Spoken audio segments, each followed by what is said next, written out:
So Israel set out on the journey with everything he owned. He arrived at Beersheba and worshipped, offering sacrifices to the God of his father Isaac. God spoke to Israel in a vision that night, "Jacob. Jacob." "Yes." He said. "I'm listening." God said, "I am the God of your father. Don't be afraid of going down to Egypt. I'm going to make you a great nation there. I'll go with you down to Egypt, I'll also bring you back here. And when you die, Joseph will be with you, with his own hand he'll close your eyes." Then Jacob left Beersheba. Israel's sons loaded their father and their little ones and their wives on the wagons Pharaoh had sent to carry him. They arrived in Egypt with the livestock and the wealth they had accumulated in Canaan. Jacob brought everyone in his family with him, sons and grandsons, daughters and granddaughters. Everyone. These are the names of the Israelites, Jacob and his descendants, who went to Egypt: Reuben, Jacob's firstborn. Reuben's sons, Hanoch, Pallu, Hezron, and Carmi. Simeon's sons, Jemuel, Jamin, Ohad, Jakin, Zohar, and Shaul the son of a Canaanite woman. Levi's sons, Gershon, Kohath, and Merari. Judah's sons, Onan, Shelah, Perez, and Zerah. And Onan had already died in the land of Canaan. The sons of Perez were Hezron and Hamul. Issachar's sons, Tola, Puah, Jashub, and Shimron. Zebulun's sons, Sered, Elon, and Yaliel. These are the sons that Leah bore to Jacob in Paddan Aram. There was also his daughter Dinah. Altogether, sons and daughters, they numbered 33.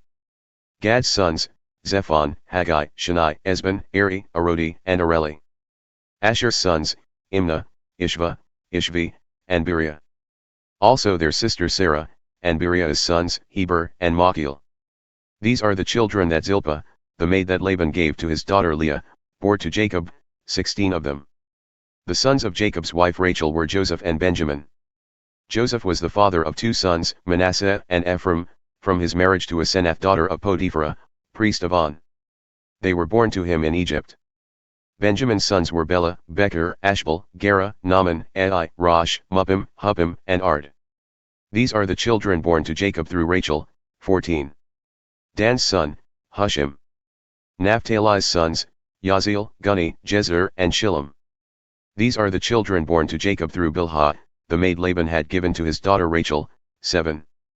Summing up, all those who went down to Egypt with Jacob, his own children, not counting his sons' wives, numbered 66. Counting in the 2 sons born to Joseph in Egypt, the members of Jacob's family who ended up in Egypt numbered 70.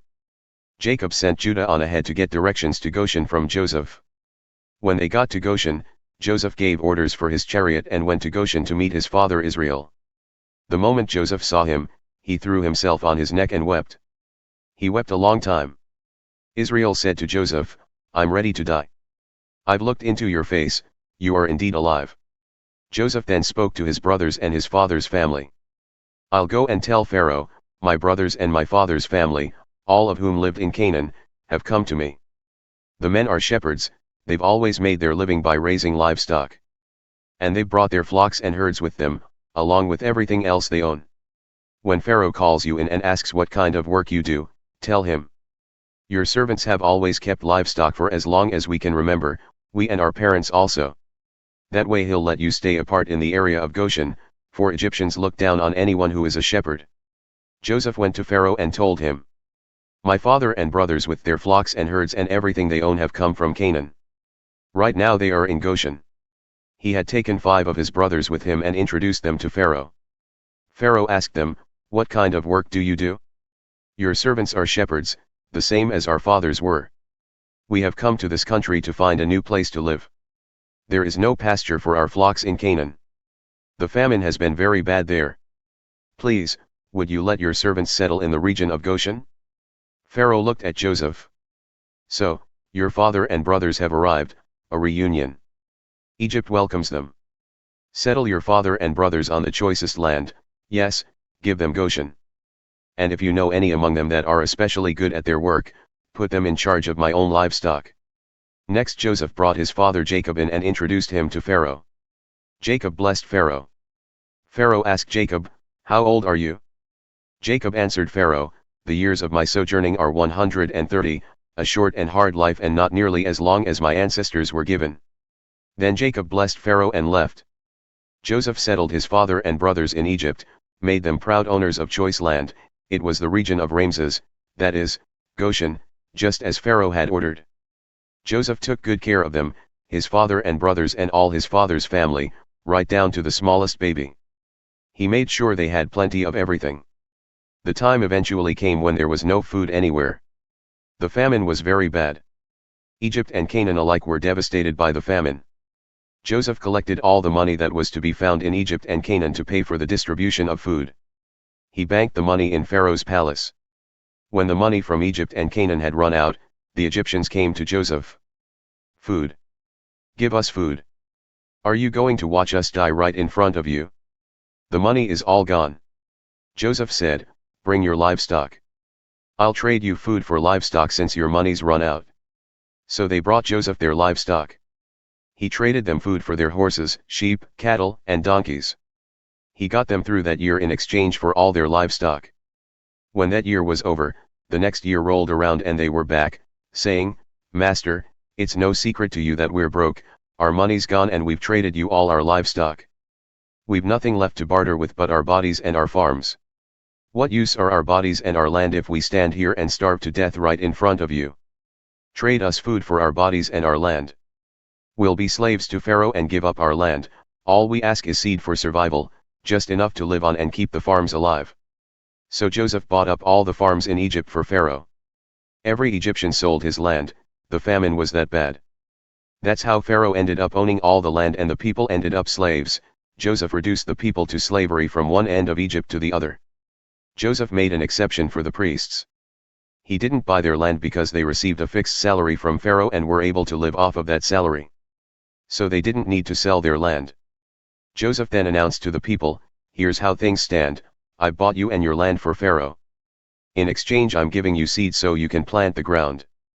When the crops are harvested, you must give a fifth to Pharaoh and keep 4/5 for yourselves, for seed for yourselves and your families, you're going to be able to feed your children.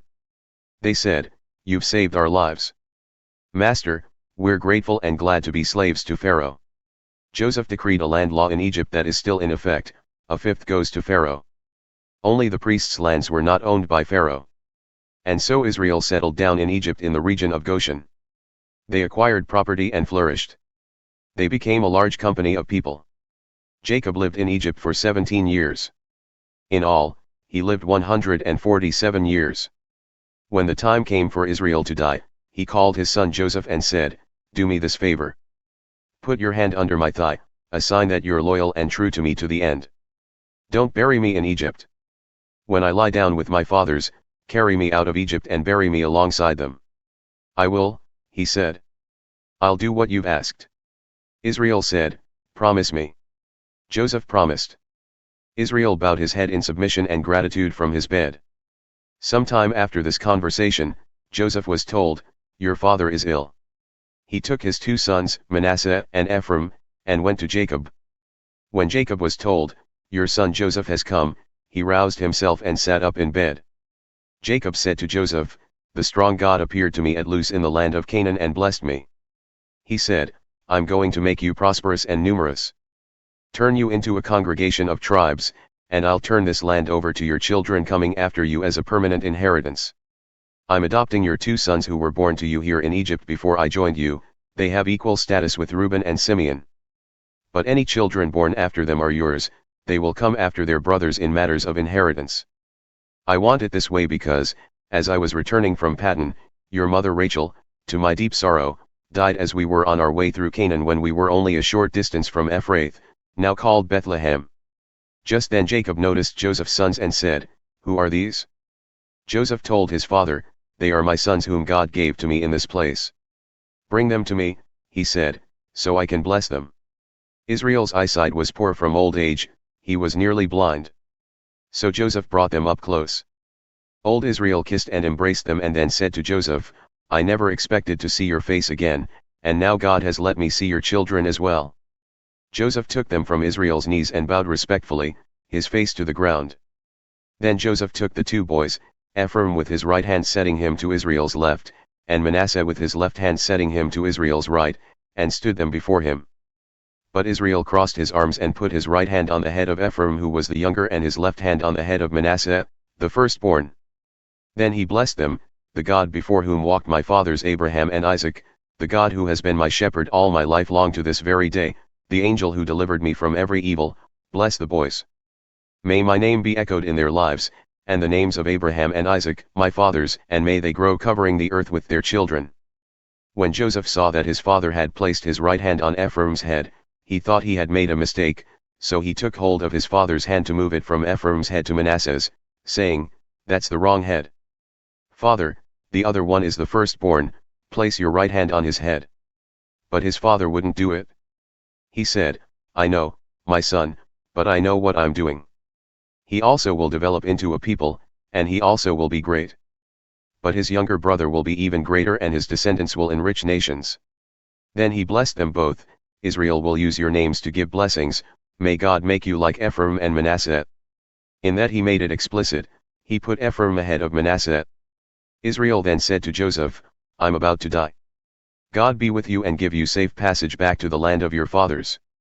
As for me, I'm presenting you, as the first among your brothers, the ridge of land I took from Amorites with my sword and bow.